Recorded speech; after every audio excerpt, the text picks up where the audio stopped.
Here we go. So I believe we are live. We're about to get started today. And today we are talking about syntax development through the school age years. So I think I've given my video a chance to load, so I'm going to get going here. So let me just move my screens around here so I can see if anybody is making comments on my post. There we go. Okay, so today we're talking about syntax. A lot of you have been asking to hear about this topic in the group, and a lot of people have had questions about it. This is one of the most common things that comes up. In addition to vocabulary and just language processing in general, a lot of people feel like they don't have a good handle on, number one, how to handle syntax, how to remediate it, if they should be remediating it at all. And then another thing that comes up a lot is knowing what is age appropriate. There are so many different sentence structures, and you may have noticed that in the school age years, there really isn't one nice, neat developmental milestones chart that shows this is age appropriate at this grade, and the research shows that we have to do this intervention in this order. You know, this is what we do for first grade, this is what we do for second grade, and so on. And so when we lack some type of a scripted curriculum, or at least curricular standards like the teachers have, it can be really difficult to figure out what we're supposed to be doing. So I wanted to talk about that today, talk about why it's so hard to figure out what is, quote, age appropriate, why there aren't any developmental milestones charts really out there beyond age 6, and what we can do about it. And really it comes down to asking the right questions. So I am going to share some resources in the comments. First, let me share this article where I did talk about, I actually did a blog post series a while back where I talked about language development through the school age year. So obviously I talked about different categories, vocabulary as a whole, morphology, syntax, grammar, things like that. And I talked about all of those things and what the considerations that we want to make across the school age years. But the thing that really pops out, if you're going to figure out what are the language skills that are going to give us the best indication of our students' overall language growth, as well as what's going to make the biggest impact, you cannot overlook syntax. So what I'm going to do today is really dive into this area and talk about a study that was, for me, one of the most illuminating things, something that gave me a lot of clarity as far as where do we narrow our focus and how do we figure out what is expected across these school age years. So let's first talk about the question of what's age appropriate and why is it so hard to find a developmental milestones chart that explains what kids are supposed to be able to do beyond really kindergarten age. Well, I don't know about you, but I have Googled this on numerous occasions, looked in the literature, looked at different textbooks, looked at research articles, etc., and had a really hard time finding anything really. But what I did find is a seminal research article by Walter Loeben that was done in 1970. I know that was years ago, but that is, if you really look at a lot of the research, it still holds true today. So an oldie but a goodie. This is a study that really looked into the language skills that are relevant to track across the school age years. Specifically, he looked into syntax. He also said some things that were really powerful. So if you click on that article that I shared, I do share this, but what he said was essentially that it's dangerous to create a developmental milestones chart for school age because language skills in the school age years are so variable that you're never going to be able to pinpoint this is age appropriate for this grade.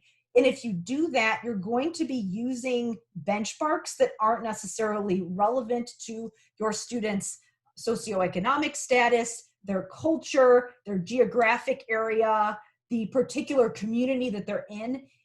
Language development in the school age years is so variable based on environment and what they're exposed to. asking what's age appropriate really isn't the right question. Really, what you want to be considering is more, what is the child being exposed to? Because the more that they're exposed to and what they're exposed to is going to impact what they actually know.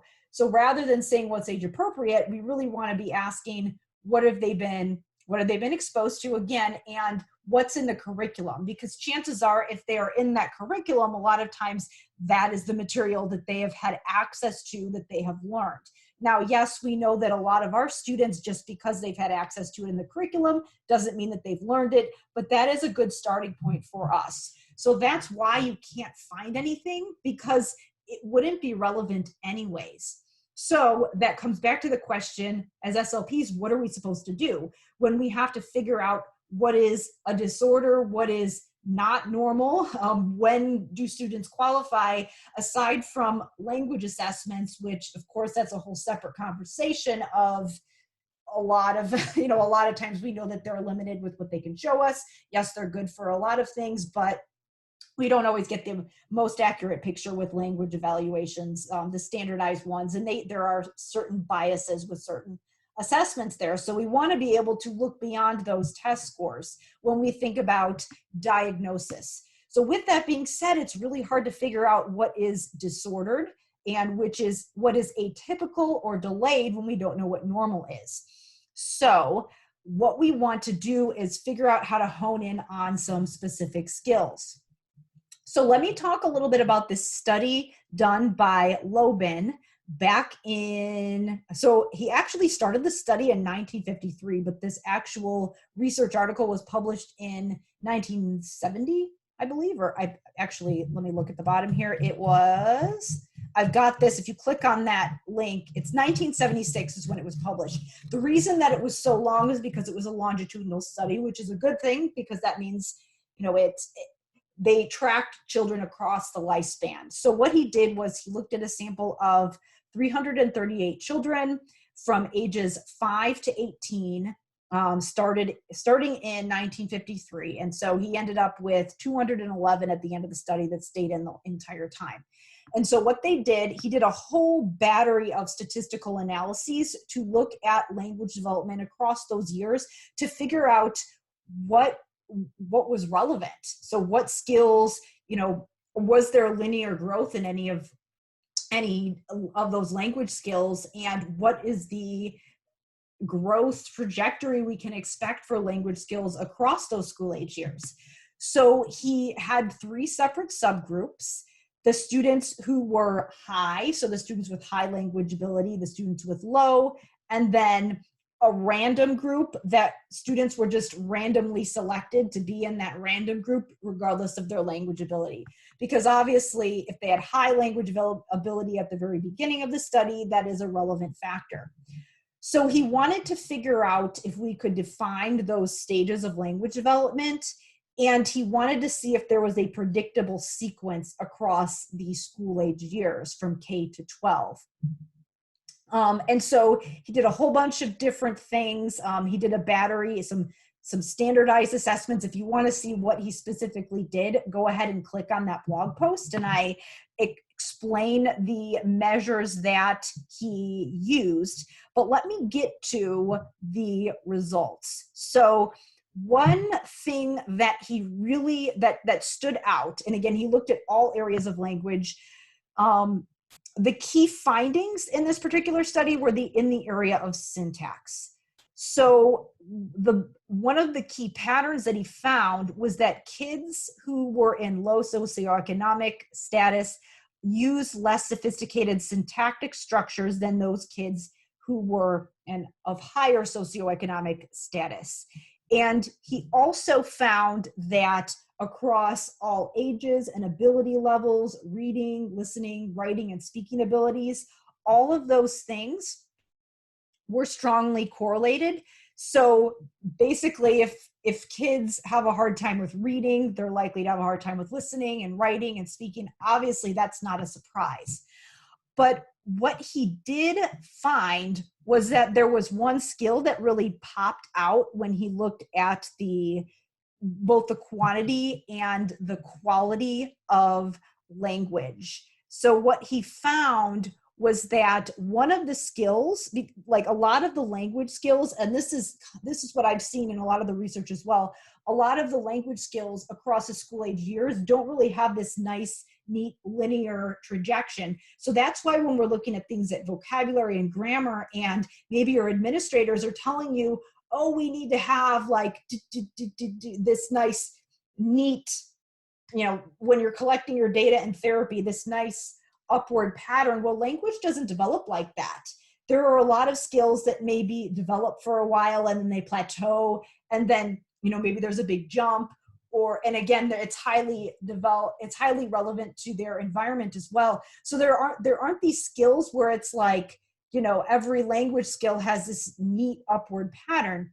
But the one skill that did, and yes, there was a strong correlation between language abilities as well as socioeconomic status. That one skill had to do with syntax, and it was the skill of subordination. So that meant that as language skills improved and as language skills grew, the use of subordination increased. So that is the one skill where there was a linear pattern. And yes, if you actually click through, read the article, there were some nuances to that pattern. There was a stage where it leveled off a little bit and then kept going up. And yes, eventually it does level off when you get into, when you're beyond high school. But throughout the school age years, the use of complex sentences increases. So what that means is that this is a highly relevant skill to track, because what we know is that, number one, it is indicative of overall language ability. So if a student tends to struggle with the use of subordination, and I'm going to get into what that is in just a second here. If you're like, what is that? I haven't had, discussed sentence diagramming since 8th grade English. I'm going to explain what subordination is in a second, but let me get back to what I was saying. Basically what that means is that if a student is low in that particular area, it's kind of a red flag to show that they're likely to have other language skills that are weak. And it's likely to show that they are going to function lower in all of those things that I mentioned: reading, writing, listening, all of those functional language skills that we need. So when people are like, does it really matter if they don't have good syntax? Yes, it does, especially if it is their ability to use complex sentences in subordination. The other thing is that not only, and I have some other research, I didn't go into this in this particular article, but research not only shows that this is representative, but working on this skill can have a huge impact on overall language processing. The ability to comprehend complex sentences has a huge impact on comprehension. A lot of times when kids are doing those high-level comprehension strategies and they're not making progress, it's because they don't have a good solid sense of sentence structure. And a lot of times the culprit is their ability to comprehend complex sentences. And then on the flip side, when it comes to expression, their ability, a lot of times when you're looking at a student who has a language disorder and you're looking at the writing sample and you're like, okay, it's disorganized, it's not as sophisticated, but you can't quite put your finger on why or how to make it more sophisticated. A lot of times the pattern is that they're not using a lot of complex sentences, or they're not doing it correctly. So you might have the students who have like really basic sentences or incomplete sentences, or those students who they don't know how to combine those clauses together. So it's like this entire paragraph that's one sentence. So it's this huge run-on sentence, and it's just all over the place. And that's a lot of times because they don't have a solid idea of what is a clause and what is a sentence and how to combine their ideas like that. So working on complex sentences and the concept of subordination can have a huge impact on that. And again, it goes both ways: expressive, receptive. If they don't have a solid sense of that sentence structure, their production is not going to be good, and their writing is not going to be as sophisticated. And then also they're going to have a hard time listening. And it's going to be very hard for them to comprehend the big picture of what they're reading if they do not comprehend at the sentence level.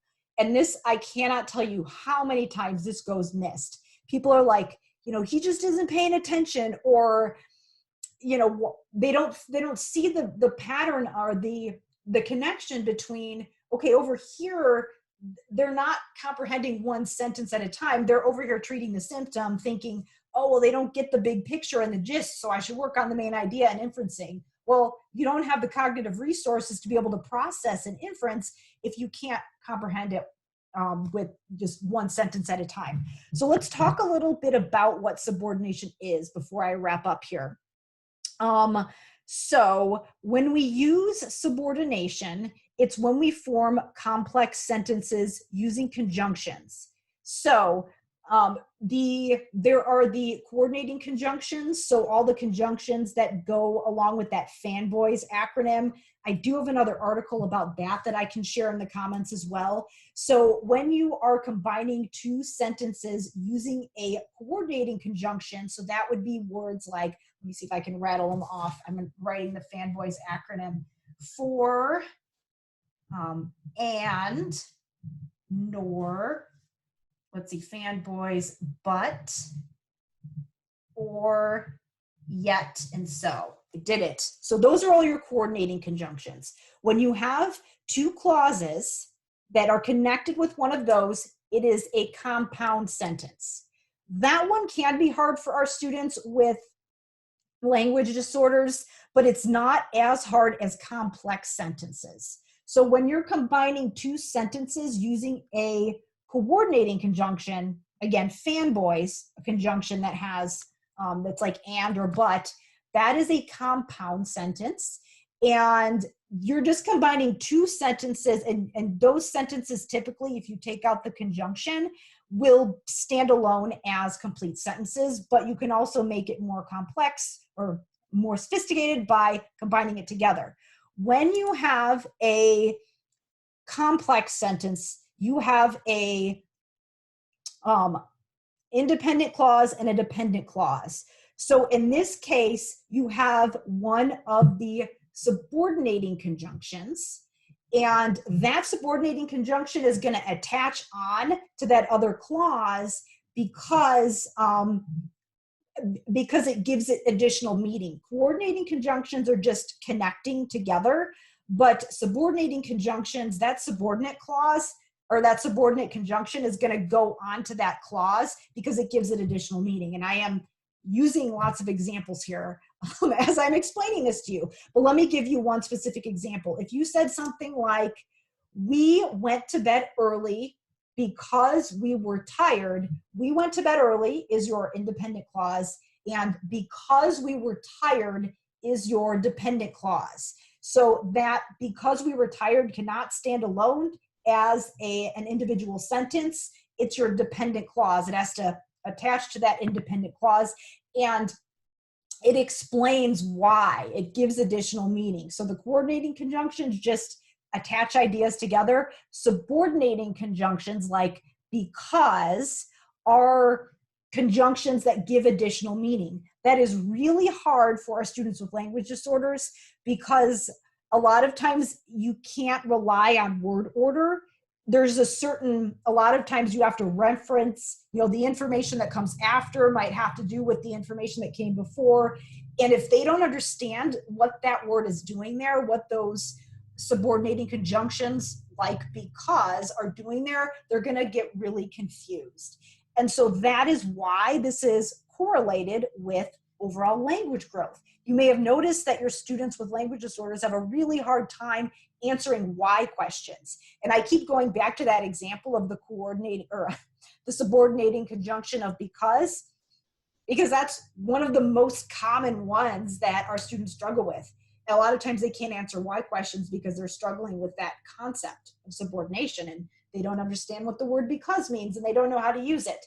So if you're trying to figure out where to start with teaching subordination, try teaching them the word because. So that what subordination is the use of those subordinating conjunctions to form a complex sentence. So the way that we can actually work on this and the way that we can actually track this is to see how well our students are using complex sentences, to see how well they're comprehending complex sentences. For example, if you say a complex sentence and ask them a question about it, can they actually get that question correct? Can they answer it correctly? And then working on their production of complex sentences. So that is how we can work on this. So there's a lot of progress you can make by just focusing on this one skill. A lot of times with syntax, I know I personally, when I was first working on it, I knew it was an issue, but all I would really do is kind of wait till my students made an error and then model it back to them. I wasn't strategically facilitating the structures that they didn't have. The problem is that if you wait till they make a mistake, you aren't really facilitating and pulling out those sentences they may not even know how to produce. You're really letting them guide the focus of therapy rather than you guiding the focus and allowing that facilitation to happen. So you can't just, again, with language sampling and things like that, you've got to make sure that you are facilitating and giving your students those opportunities, giving them that nudge to produce those more complicated structures, because if you don't give them a nudge and give them a little bit of a push, they're going to default to what's easiest for them, which would be those simple sentence structures. So with all that being said, I strongly encourage you, if you want to learn more about syntax development, click through to that blog post that I've shared right there. And then also, if you want to start working on subordination and you want a strategy that's going to help guide you through working on subordination and complex sentences, then download my ultimate guide to sentence structure. I will share the link as soon as I get my page to load here. Let me see if it'll load. Whoops. Okay. I need to change this link in my blog post here. I will in just a minute here. There it is. Okay. Here's my link. Okay. So here is putting it in the comments now. There is the ultimate guide to sentence structure. So that will help you to teach subordination to your students. All right. Well, thank you so much, everybody, for tuning in today for this discussion on syntax development. I know that if you have ever felt like you don't know where to start when it comes to syntax and knowing what's age appropriate, downloading that guide and reading that article will give you a ton of clarity. So we will wrap up for now. Thanks so much, everybody, for listening, and have a wonderful day.